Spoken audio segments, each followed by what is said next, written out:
ایک جنگل میں ایک بڑا ہاتھی رہتا تھا جس کا نام ایلی تھا۔ ایلی بہت طاقتور تھا لیکن وہ دل کا بہت نرم اور مہربان بھی تھا۔ ایک دن گرمی بہت زیادہ تھی۔ ایلی دریا کے پاس گیا۔ وہاں اس نے ایک چھوٹا سا خرگوش دیکھا جو رو رہا تھا۔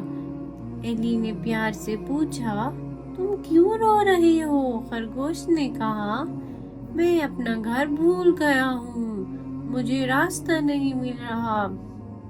ایلی نے فوراً مدد کرنے کا سوچا۔ اس نے خرگوش کو اپنی سونڈ سے اٹھایا اور پیٹھ پر بٹھا لیا۔ وہ آہستہ آہستہ جنگل میں چلتا رہا اور آخر کار خرگوش کو اس کے گھر پہنچا دیا۔ خرگوش بہت خوش ہوا اور ایلی کا شکریہ ادا کیا۔ کچھ دن بعد ایلی کیچڑ میں پھنس گیا۔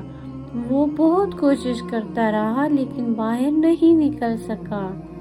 خرگوش نے یہ دیکھا تو فوراً اپنے دوست جانوروں کو بلایا۔ سب مل کر زور لگانے لگے اور آخر کار انہوں نے ایلی کو کیچڑ سے نکال لیا۔ ایلی بہت خوش ہوا اور سب کا شکریہ ادا کیا۔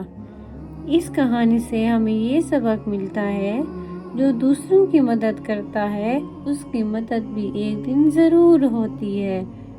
نیکی ہمیشہ واپس آتی ہے۔